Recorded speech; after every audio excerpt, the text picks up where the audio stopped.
Olá!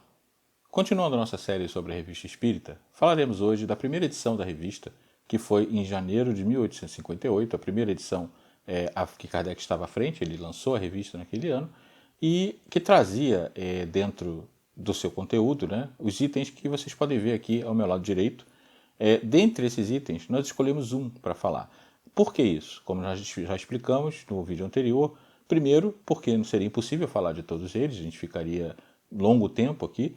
Segundo, porque é uma forma de que vocês se interessem em ler a revista, que é o grande objetivo. Essa revista ela está disponível, aqui embaixo vocês vão ter o link, lá no site da FEB gratuitamente, ou se você quiser em papel, você pode adquirir via FEB ou qualquer outra livraria que venda a revista em papel. Eles encadernaram a revista, então você tem várias edições juntas, e é um material muito importante de estudo, de leitura, de reflexão, que a gente recomenda fortemente. Então, nessa primeira edição de 1858, de janeiro, ele traz alguns assuntos. Um deles fala sobre evocações, uma evocação particular específica, que é de uma menina chamada Júlia, que havia falecido havia pouco tempo, e havia falecido após uma longa doença, né? um sofrimento muito grande, e ela tinha apenas 14 anos, era filha única. E a mãe, por causa disso, e compreensivelmente, ficou muito triste e estava muito abatida. E esse abatimento da mãe foi levando, inclusive, a questões físicas. Ela foi cada vez mais ficando fraca e já não saía da cama, e começaram a se preocupar até mesmo com a saúde dela, com a possibilidade de que ela viesse a ter um problema mais sério por causa desse abatimento.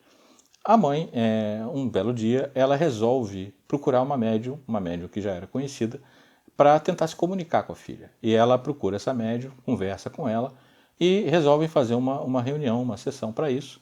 Só que, como a médium não era uma pessoa muito experiente, ela tinha ainda muitas dúvidas, muitas questões, ela convida uma pessoa com mais experiência que foi assisti-la, foi ajudá-la, e que é a pessoa que relata a história. Não fica claro na revista se essa pessoa era o próprio Kardec ou se alguém que enviou, relatou a história para o Kardec. Então a gente não vai afirmar que era o Kardec, mas uma pessoa com experiência, com conhecimento espírita, foi auxiliar durante essa sessão. A sessão se inicia, é feita uma prece e a invocação do espírito. E aí a gente dá uma pausa para falar sobre isso, né? É um debate muito grande, inclusive em alguns meios do espiritismo, a questão de evocar ou não espíritos específicos. E a gente não vai entrar nesse debate, não tem espaço para isso, e não seria um debate, porque eu estou sozinho aqui, então não faz muito sentido. Mas a gente vai dizer que naquela época isso era comum, e por causa do momento em que o espiritismo estava, era necessário, inclusive. Hoje a gente não pode afirmar que sim nem que não. Na época era necessário, assim como os efeitos físicos, que na época eram muito comuns, mesas girantes, pedras que voavam e etc. Hoje em dia a gente praticamente não vê. E não porque não tem mais utilidade. Aquilo era uma forma de chamar a atenção para a realidade dos espíritos. E hoje isso não faz mais sentido. Então, naquela época isso era comum e não havia problema nessa invocação. Então foi feita essa invocação, a mão da médium começa a se mexer e escreve: "Mamãe, estou aqui". Quando isso é escrito no papel, a mãe primeiro toma aquele choque inicial, mas ela se questiona, corretamente inclusive, né, se é mesmo a filha, porque poderia ser um espírito fingindo, passando pela filha, né, um espírito mistificador que estaria dizendo que era a filha. Então ela pergunta à filha como é que ela pode saber se aquela realmente é a filha dela ou se não é um outro espírito. E a resposta vem com uma palavra: Lili. Essa palavra era o apelido de infância da criança, daquela menina, que não era mais usado há muito tempo e que ninguém ali sabia, só a mãe. Nem o médium, né, a médium e nem o assistente sabiam que aquela criança tinha aquele apelido quando criança, quando mais jovem, né, quando ainda na infância. E isso é uma prova cabal da identidade daquele espírito, que não vai ser a única, nós veremos outras, mas é a primeira prova. A mãe, emocionada, cai em prantos, começa a chorar, e a menina pergunta para ela por que ela está chorando. Afinal de contas, a menina se encontra naquele momento muito bem, muito feliz, não sofre mais e continua vendo a mãe. E a mãe fala que ela não vê a menina, né? E pergunta se ela está ali mesmo. Ela diz que sim, que está ao lado da médium e que a mão dela está sobre a mão da médium para que a médium possa escrever. E pede: olha a minha letra. E a mãe olha e a letra daquela mensagem é a da menina. Novamente, a médium não tinha como saber como era a letra da menina e nem se preparou para imitar a letra de ninguém. E é a segunda prova da identidade do espírito. E aí vale um comentário: aquela médium, muito provavelmente, era uma médium mecânica. Não é qualquer médium psicógrafo que vai psicografar com a letra do espírito. Né? Existem vários tipos de médium psicógrafo e vários níveis de ligação e conexão com o espírito e de formas também. Então, um médium que psicografe através de inspiração, por exemplo, ele dificilmente vai repetir a letra do espírito. O Chico Xavier, que é um exemplo clássico, ele não tanto repetia corretamente que ele assinava documentos e grafólogos depois diziam, não, essa letra e essa assinatura são da pessoa. E não eram, quer dizer, eram, né? Por consequência, era o espírito. Mas fisicamente, quem tinha assinado era o corpo do Chico Xavier. Então, existe essa questão. Provavelmente a médium era uma médium mecânica e naquele momento foi dada a permissão e o auxílio espiritual para que aquela prova material pudesse acontecer e a mãe pudesse ter certeza de que falava ali realmente com a filha, com a Lili, com a filha dela. Continuando a reunião, a mãe se espanta, né? E pergunta, mas então você tem um corpo? Porque se você está assinando, segurando a mão da médium, né? E a menina responde que sim, mas não um corpo como ela tinha na Terra, é um outro corpo que agora não mais a fazia sofrer, ela não sofria, ela não estava mais doente. Por quê? Porque ao desencarnar, como ela tinha merecimento, ela conseguiu se libertar daquelas questões da doença que ela tinha influência sobre o corpo. A mente dela não carregou isso para o outro lado e ela se libertou daquela doença e voltou a estar, entre aspas, saudável. Todo espírito, no sentido físico da matéria, da palavra, ele não tem doença. Mas alguns deles podem carregar essas sensações e essas ideias da doença para o outro lado, quando eles não estão ainda libertos dela. Não foi o caso da menina. E continuou, né, dizendo à mãe que não via por que aquele sofrimento, né? E que se perguntou, você não está contente de que possa estar aqui conversando comigo e falando com você junto nesse momento?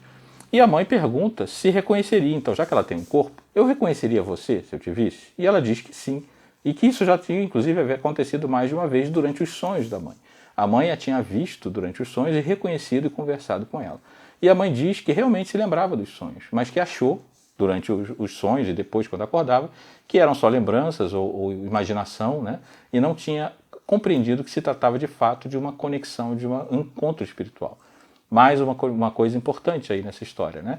A gente lembrar que sonhos, eles sim, podem ser só sonhos, mas podem também estar acontecendo. E na maioria das vezes, aquilo que a gente lembra é uma mistura das duas coisas, porque nós ainda não temos a capacidade de absorver aquilo tudo e trazer para a mente material e lembrar no dia seguinte, mas parte daquilo fica, seja em inspiração, seja em lembranças factuais do que aconteceu, às vezes misturado com alguma outra coisa.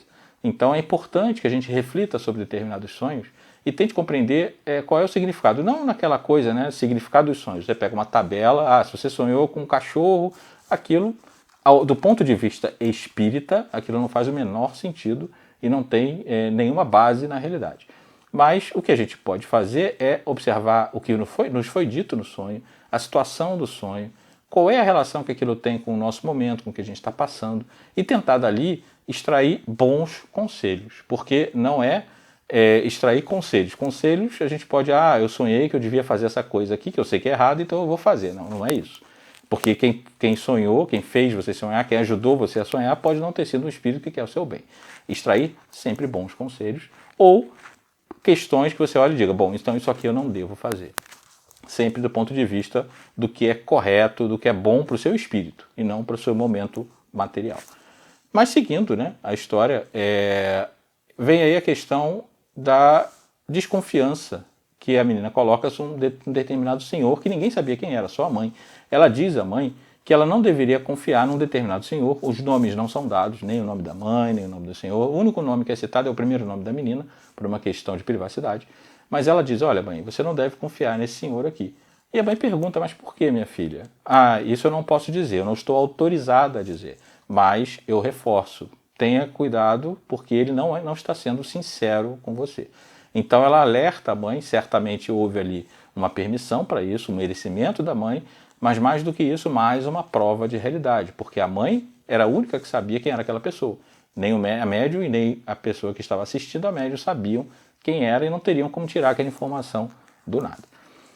E aí ela continua, né, dizendo outras coisas, e é interessante a gente citar o seguinte, mas uma menina que desencarnou há tão pouco tempo, com 14 anos, tem essa clareza toda, né, de saber que agora não sofre mais e por que Obviamente, independente do desenvolvimento daquele espírito, porque ela era uma menina de 14 anos encarnada. Desencarnada, a gente é um espírito, e o espírito ele não está preso à idade do corpo. Ela pode ter um conhecimento muito superior àquela idade.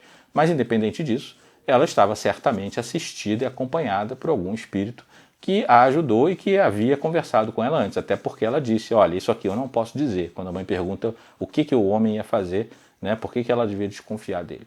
Então é importante a gente reforçar isso para que não fique aquela ideia, então o espírito desencarna, sabe tudo. Não, ele vai saber o que ele sabia antes de desencarnar, com uma clareza um pouco maior, com uma lembrança um pouco maior, né, do que ele já sabia enquanto espírito, mas certamente ela tinha ali um acompanhamento para fazer o que estava fazendo. E, seguindo, né, a mãe então pergunta se a filha, você então está entre os anjos, já que você está tão bem, tão feliz? E a filha diz que não, que ainda não está entre os anjos, e aí os anjos, a gente usa aspas, né? A visão da mãe certamente não é uma visão católica, mas seria como se ela dissesse que a filha estava já como espírito feliz, um espírito que não tinha mais nenhuma dificuldade, e a filha responde que não, que ainda faltava muito para isso, né? Que ela estava melhor, certamente, não estava mais com dores, que tinha merecimento, tinha passado aquelas dificuldades da vida, aqueles sofrimentos com tranquilidade, sem reclamar, mas que apesar disso ainda não estava tão assim perfeita. Mas a mãe diz, mas você sempre foi tão boa, fez bem para todos, eu sempre achei que você não tinha nenhum defeito. E a filha diz, eu também acreditei nisso, porque você me dizia isso. Mas na verdade, eu ainda tenho coisas para melhorar e para resolver. E aí vale um lembrete, né, para os pais e para as mães, que a gente deve olhar os filhos como eles são, com o olhar bondoso, paterno-materno, com aquela coisa do carinho, mas sempre educando, sempre colocando as coisas que eles fazem de errado, de maneira que eles não se achem, vamos usar uma gíria de hoje, né, o último biscoito lá do pacote. Aquele não, eu sou o melhor de todos. Porque isso não é bom para eles, em termos de desenvolvimento, e é uma crença falsa, porque nenhum de nós é perfeito. Então isso pode dificultar a vida deles, tanto na matéria quanto pós-desencarne. E aí vem mais uma pergunta da mãe. Por que então você sofreu? Se você está dizendo que você foi tão boa e que você fez as coisas como deveria nessa vida, e se você não fez nada errado nessa vida, por que você sofreu e teve doente, ficou tanto tempo de cama e tal?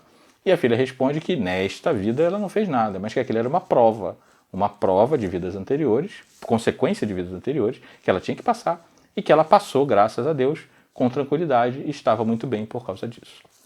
E aí então a menina encerra, diz que agora precisava ir e se despede, dizendo ainda-se muito feliz. E aí Kardec comenta no final, né, de todo esse texto, ele fala de como esses fatos revelam a realidade da vida espiritual. Foram 3 provas cabais de que aquele espírito era quem dizia ser. E, mais do que isso, o consolo que aquilo trouxe para aquela mãe e, por consequência, para todas as outras mães. E ele até diz que só publicou isso porque a mãe autorizou, dizendo exatamente isso, que ela queria que todas as mães que sofriam como ela pudessem ter aquele consolo de saber que os seus filhos continuavam vivos, embora não mais na matéria. Então esse é uma das matérias, um dos artigos dessa Revista Espírita de janeiro de 1858, e a gente convida vocês a lerem toda a revista, que, repetimos, está disponível tanto para compra da FEB, quanto para download no site da FEB, endereço aqui embaixo. Então, obrigado e até a próxima.